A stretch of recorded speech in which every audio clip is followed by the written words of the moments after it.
नमस्कार. मी भाऊ तोरसेकर. तुम्ही बघत आहात प्रतिपक्ष.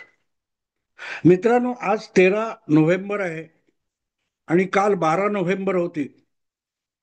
ज्या तारखेची म्हणजे 12 नोव्हेंबर 2025, ज्या तारखेची अनेक मराठी पत्रकार व्याकुळ होऊन प्रतीक्षा करत होते. व्याकुळ होऊन. कधी एकदा 12 तारीख नोव्हेंबरची 2025 सालातली उजाडते आणि कधी एकदा एकनाथ शिंदे यांच्या हातून धनुष्यबाण आणि शिवसेना हे नाव हिसकावून सुप्रीम कोर्ट ते उद्धव ठाकरेंच्या हाती सोपवतं. यासाठी गेल्या काही महिन्यांपासून, काही वर्षांपासून अनेक मराठी पत्रकार व्याकुळ झालेले आहेत. कदाचित जेवढा आदित्य ठाकरे, उद्धव ठाकरे, संजय राऊत आणि त्यांच्या सोबतचे अनेक निष्ठावान शिवसैनिक जितके त्या धनुष्यबाणासाठी व्याकुळ झालेले नसतील, तितके हे असे काही पत्रकार, विश्लेषक, संपादक, युट्यूबर्स व्याकुळ झाल्यासारखे. आणि रोजच्या रोज साधारण एक दिवस आड तरी 12 तारीख आली की उद्धव ठाकरे यांच्या त्या याचिकेची अंतिम सुनावणी होणार. आणि जणू काय ती सुनावणी सुरू झाली की सन्मानपूर्वक उद्धव ठाकरेंना आमंत्रित केलं जाईल आणि त्यांच्या हाती ती धनुष्यबाण ही निशाणी सोपवली जाणार. आणि तो अभूतपूर्व क्षण, ऐतिहासिक क्षण आपण आपल्या कॅमेऱ्यात कोर्टात प्रतिबंध असताना सुद्धा टिपून घेऊ, यासाठी ही व्याकुळ झालेली मंडळी होती. त्यांचा काल म्हणजे 12 नोव्हेंबरला प्रचंड भ्रमनिरास झाला. प्रचंड भ्रमनिरास म्हणजे झालं काय, त्याच्यावर ठाकरे ब्रँड, ठाकरे ब्रँडचे नेते, ठाकरे ब्रँडचे जे कोणी असतील मॅनेजर, यांना वेदना नव्हत्या, इतक्या वेदना यांच्या होत्या. आणि परत एकदा तारीख पे तारीख, तारीख पे तारीख हे रडगाणं हे सगळे लोक गायला लागले. खरं तर हे अपरिहार्य होतं. यात काहीही वेगळं घडलेलं नाही. देशाच्या इतिहासामध्ये, सुप्रीम कोर्टाच्या इतिहासामध्ये, भारतीय न्याय व्यवस्थेच्या इतिहासामध्ये यापैकी काहीही वेगळं घडलेलं नाही. पण असं का घडलं हे सांगताना सुद्धा अनेक पत्रकारांना आपले अश्रू कसे आवरावेत, आवंडा गिळता कसा येईल याची चिंता होती. कारण आता हे सगळी सुनावणी अवघ्या 5 मिनिटात संपली असं ही बातमी आलेली आहे. दोन्ही बाजूचे वकील म्हणजे अभिषेक मनु सिंघवी असतील किंवा इकडचे काय ते देवदत्त कामत होते, तिकडचे रोहटगी असतील, हे सगळे हजर होते. त्यांच्याशी सुप्रीम कोर्टाच्या खंडपीठाने, जे भावी सरन्यायाधीश आहेत ते सूर्यकांत यांनी सुद्धा थेट बातचीत केली. आणि इतका वेळ लगेच देता येणार नाही, अनेक महत्वाच्या केसेस कोर्टासमोर, खंडपीठासमोर पडून आहेत, अशी परत एकदा टोलवाटोलवी केली. आणि 3-3.5 वर्षापासून पडून राहिलेली ही केस आणखीन 2 महिने, 2.25 महिने की 9 महिने, काय ते 9 आठवडे ही पुढे ढकलून दिली. आणि 21 जानेवारी 2026 म्हणजे पुढच्या वर्षीची तारीख दिली, ज्या दिवशी सलग याची सुनावणी होईल. कदाचित 1-2 दिवस होईल. त्याच्याबरोबर शरद पवारांच्या राष्ट्रवादीची याचिका आहे, ती पण त्याच वेळेला सुनावणीला घेतली जाईल किंवा थोडं वेगळं होईल, वगैरे वगैरे तुम्ही ऐकलेलं आहे, मी त्यात पडत नाही.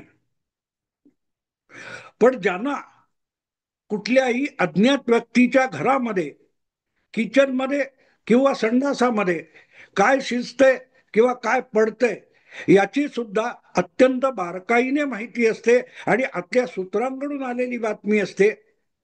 त्यापैकी कोणीतरी एक असले पत्रकार तारीख परत का पडली याचा खुलासा करतील, ही माझी अपेक्षा होती. पण माझाही अपेक्षा भंग झाला. याचं कारण, यांना त्यातलं काहीही माहिती नाहीये. आणि ते रोज उठून धनुष्यबाण उचलतात, एकनाथ शिंदेकडून हिसकावून घेतात आणि उद्धव ठाकरेंना सुपूर्द करतात.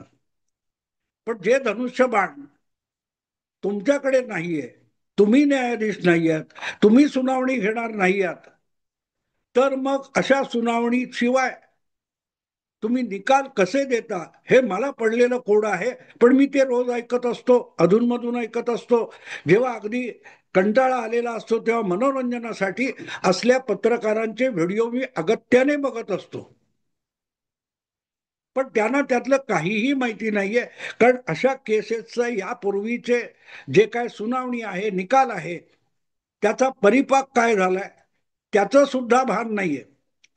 कूपमंडूक ज्याला म्हणतात, कूपमंडूक याचा अर्थ विहिरीमधला जो बेडूक असतो, त्या बेडकाला असं वाटतं की आपण ज्या विहिरीमध्ये आहोत, सगळं जग आणि विश्व या विहिरीपुरतं मर्यादित आहे. त्या पलीकडे जगात काही होत नाही आणि पलीकडे जगच नाहीये. त्यामुळे बाकीच्या जगात काय होईल, व्हावं किंवा होत असेल याची गंधवार्ता अशा लोकांकडे नसते. आणि मग ते आपल्या त्याच विश्वामध्ये इतके रममाण झालेले असतात की अख्खं विश्व इथे साकार झालेलं आहे. आणि आपण बोलतोय म्हणजे आपलं तोंड हे साक्षात भगवान श्रीकृष्णाचं मुख आहे, ज्याच्या आत कोणी तो अर्जुनाने डोकावलं तर अख्खं ब्रह्मांड दिसलं होतं. तसं यांना असं वाटतं की आपल्या तोंडाच्या भातून जे शब्द बाहेर पडतात ते ब्रह्मांडातून आलेले शब्द असतात. असो, अखेर तारीख पुढची पडली. का पडली? थोडा तरी विचार कराल तर तुम्हाला असं आढळून येईल की यापूर्वी अशा शेकड्यांनी केसेस, नाही तरी डझनावारी केसेस झालेल्या आहेत. आणि त्यामध्ये वेळ काळ याचं भान न ठेवता कोर्टाकडून तारीखवर तारीख चालू राहिलेलं आहे. आणि एखाद्या केसचं महत्व संपल्यानंतर त्याचे निरर्थक निकाल आलेले आहेत, ज्याचा अशा केसेसमध्ये वारंवार उल्लेख होतो. अशा अनेक केसेस आहेत. पण त्यातून शिकायचं असतं, त्याच्याऐवजी त्यातून बकवास करायची. कोणतरी घंटातज्ञ आणायचा आणि त्याला घंटा वाढवायला लावायचं आणि आपण टाळ्या पिटून आरत्या सुरू करायच्या. याला जे पत्रकारिता समजतात. त्यामुळे माझं मनोरंजन भरपूर होतं. पण नोव्हेंबरमध्ये याची सुनावणी होऊ शकणार नाही. आणि झाली तरी त्यातून काहीही निष्पन्न होणार नाही, हे मी सातत्याने सांगत आलोय. अगदी 3 वर्ष सांगत आलोय. मी कुठलाही कायदे तज्ञ नाहीये, घंटा तज्ञ नाहीये. पण आजवर न्यायालयाने, सुप्रीम कोर्टाने, न्यायपालिकेने ज्या प्रकारचे निष्कर्ष काढलेत, निकाल दिलेत किंवा ताशेरे झाडलेत याचा आधार घेतला तर यातून उद्धव ठाकरे यांच्या हाती काहीही लागणार नाही हे सहजगत्या कळू शकतं. पण कळून घ्यायचं असेल तर, भ्रमण विश्वामध्ये बागडायचं असेल तर रोजच्या रोज तुम्ही धनुष्यबाण काढून घ्या आणि उद्धव ठाकरेंना द्या. त्याची एकनाथ शिंदेना फिकीर करायचं कारण सुद्धा नाही. आणि याचं पहिलं कारण मी सांगितलेलं आहे की विषय आमदार अपात्रतेचा. आता जे आमदार राहिलेलेच नाहीत, ज्यांना आमदार म्हणून अपात्र करायचं म्हणजे काय असतं. मला एका हिंदी पत्रकाराने यासंबंधी दिल्लीत प्रश्न विचारला, तेव्हा त्याला म्हटलं की मेरे परदादाने, माझ्या पणजोबाने एक बलात्कार केला होता आणि त्याच्यासाठी त्याला शिक्षा झाली पाहिजे, यासाठी तू कोर्टामध्ये गेलास तर कोर्ट काय करू शकतं? कारण माझा पणजोबा आज हयातच नाहीये. त्याच्या विरुद्ध तुम्ही कुठली कारवाई करू शकता आणि कोर्ट कुठला न्याय देऊ शकतं? जी 2019 साली निवडून आलेली विधानसभा, 2019 मध्ये, ती 2024च्या दुसऱ्या विधानसभा निवडणुकीच्या निकालानंतर आपोआप बरखास्त झालेली आहे. त्यामुळे त्या काळातल्या, त्या 5 वर्षातल्या आमदारांनी जे काही केलेलं असेल त्याविषयी आता कुठलीही काहीही कृती न्यायालय करू शकणार नाही. हा, फार तर म्हणतील ते झालं ते चुकीचं होतं, पण ते दुरुस्त होऊ शकतं का? दुरुस्त होणार नसेल तर मग त्यांना अपात्र ठरवून व्यवहारी परिणाम काय आहे? पण कसं का असे ना,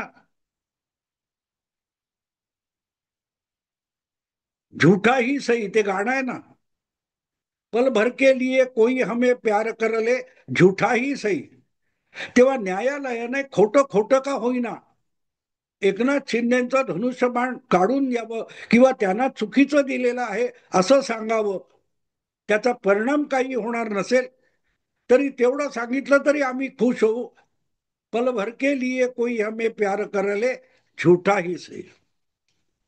नेमकी ही अवस्था आहे आणि ही अवस्था ज्यांचं राजकारण आणि राजकीय जीवन त्यात अडकलेलं आहे अशा उद्धव ठाकरे किंवा त्यांच्या जवळच्या लोकांना असं वाटत असेल तर समजू शकतं.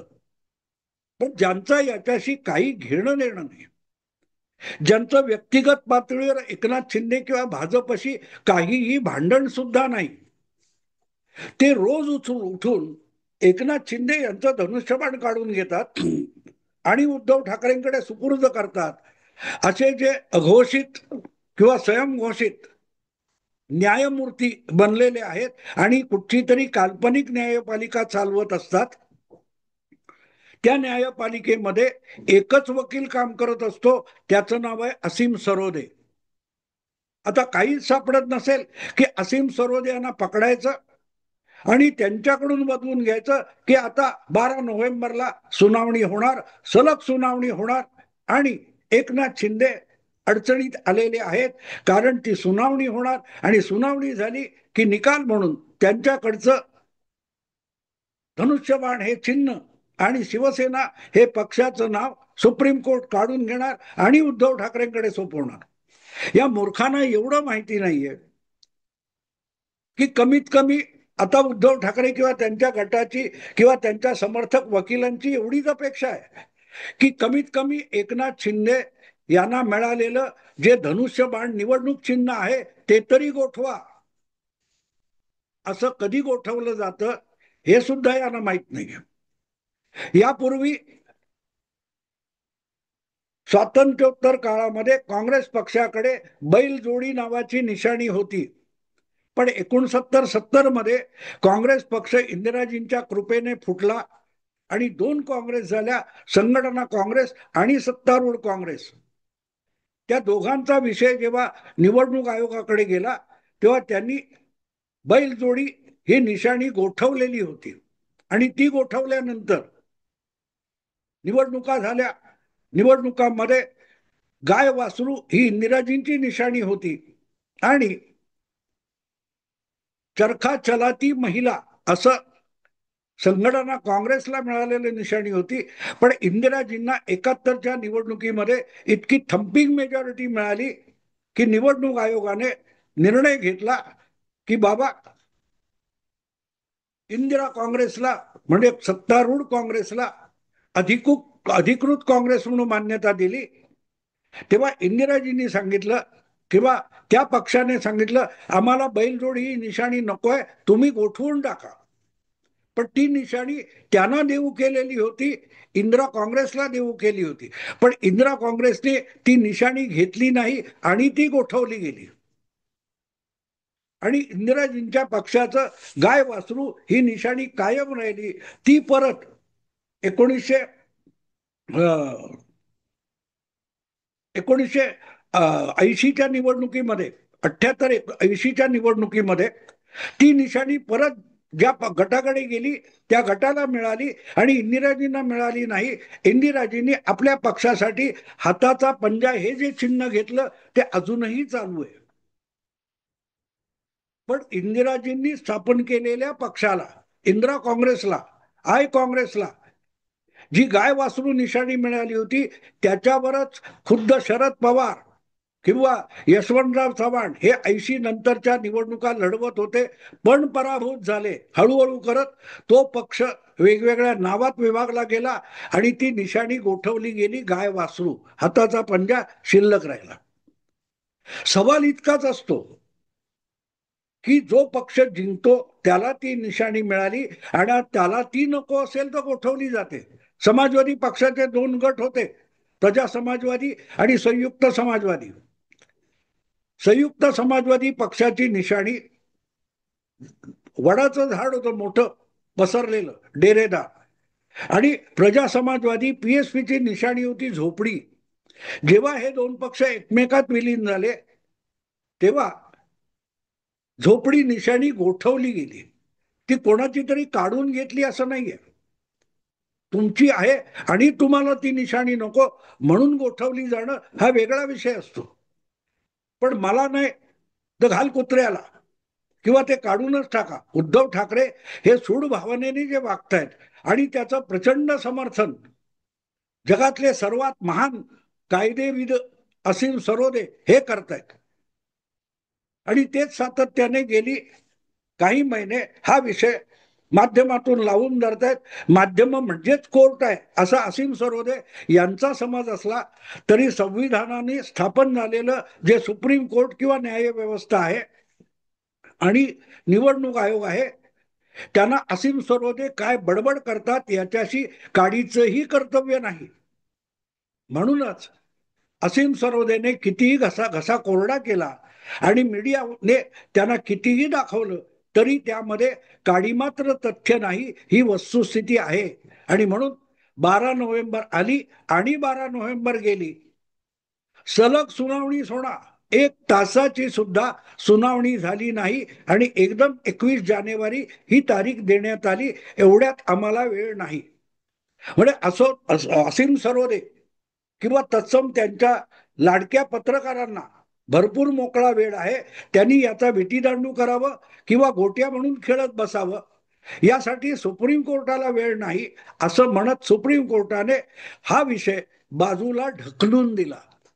तारीख म्हणजे काय असतं, आत्ता महत्वाची काम आहेत आत्ता नकोय हे बाजूला ठेवा, सवडीने बघू वगैरे वगैरे.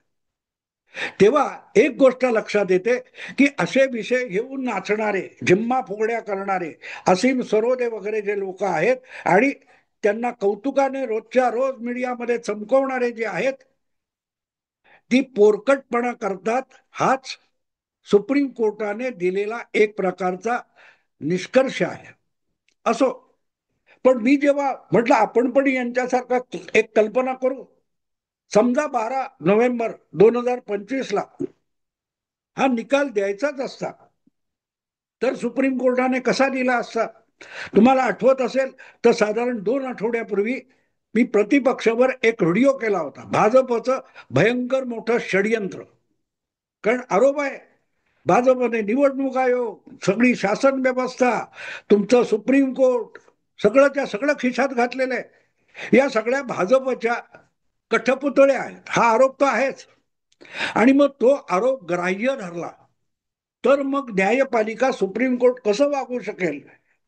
पर्टिक्युलरली उद्धव ठाकरे यांची जी याचिका आहे या बाबतीत सुप्रीम कोर्ट कसं वागू शकेल, खंडपीठ कसं वागू शकेल, याचा जेव्हा मी विचार करत गेलो, कल्पनाविलास करत गेलो, तेव्हा माझ्या लक्षात एक गोष्ट आली की 12 नोव्हेंबर 2025 सुप्रीम कोर्टाच्या खंडपीठासमोर या सुनावणीसाठी जेव्हा दोन्ही बाजूचे वकील जमा झाले होते तेव्हा आपल्या समोर उभा असलेल्या वकिलांचा घोळका जो बघितला खंडपीठाच्या न्यायाधीशांनी, तेव्हा त्यांच्यात लक्षात एक गोष्ट आली की अरेच्या अत्यावश्यक या सुनावणीसाठी अत्यावश्यक असलेला जगातला सगळ्यात मोठा कायदे पंडित आणि कायद्याचं दैवत असीम सरोदे तर गायब आहे.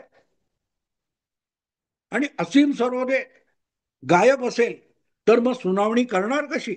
असीम सरोदे कोर्टात आल्याशिवाय याची सुनावणी होऊ शकत नाही. या निष्कर्षापद बहुधा सुप्रीम कोर्टाचं खंडपीठ आलं. ते कोण बागची आणि सूर्यकांत नावाचे न्यायमूर्ती आहेत ते या निष्कर्षाप्रत आले की समोर जोपर्यंत असीम सरोदे नसतील तोपर्यंत सुनावणी करायची नाही. आणि म्हणूनच मी एक भाजपचं कारस्थान असल्याचा भयंकर षडयंत्र असल्याचा एक स्वतंत्र व्हिडिओ 2 आठवड्यापूर्वी टाकला होता की अचानक ही सुनावणी जवळ आली असताना कुठल्या तरी एका तक्रारीवरून महाराष्ट्र बार कौन्सिलच्या संघटनेने, वकिलांच्या संघटनेने असीम सरोदे यांची वकिलीची सनद 3 महिन्यासाठी स्थगित केलेली आहे. आणि गोष्ट सरळ होती, 3 महिने जर स्थगित केली 2 आठवड्यापूर्वी तर 12 नोव्हेंबरला होणाऱ्या सुनावणीसाठी असीम सरोदे गैरहजर राहू शकतील, हजर राहू शकणार नाहीत, वकील म्हणून हजर राहणार नाहीत. आणि ते हजर नसतील तर धनुष्यबाण एकनाथ शिंदेकडून काढून घेऊन उद्धव ठाकरेंच्या हाती सुपूर्द करण्यासाठी आधी कोणाकडे सुपूर्द करायचा, तो असीम सरोदे यांच्याकडे सुपूर्द करायचा, असाच खंडपट्टाचा निष्कर्ष असणार, निकाल असणार. पण ते धनुष्यबाण स्वीकारायला, ते शिवसेना हे नाव स्वीकारायला असीम सरोदेच कोर्टात नसतील तर सुनावणी घेण्यात काय अर्थ होता. आणि म्हणून माझं ठाम मत आहे की सुप्रीम कोर्टाच्या खंडपीठाच्या सुनावणीच्या वेळेला 12 नोव्हेंबर 2025 रोजी असीम सरोदे गैरहजर होते, म्हणूनच ही सुनावणी होऊ शकली नाही आणि ती जानेवारी 2026 पर्यंत जाऊन पोहोचली. मित्रांनो, विचार करा गंभीरपणे. जे रोज असीम सरोदेंची टिमकी वाजवत धनुष्यबाणातून नसलेल्या काय त्या प्रतंचेला बाण लावून शरसंधान करीत असतात, त्यांनी जरा गंभीरपणे विचार करा की असीम सरोदे नव्हते म्हणून काय झालं, म्हणून सुनावणी झाली नाही. असो मित्रांनो, आता इथे थांबतो. आवडलं लाईक करा, शेअर करा आणि प्रतिपक्षाला सबस्क्राईब करा. नमस्कार.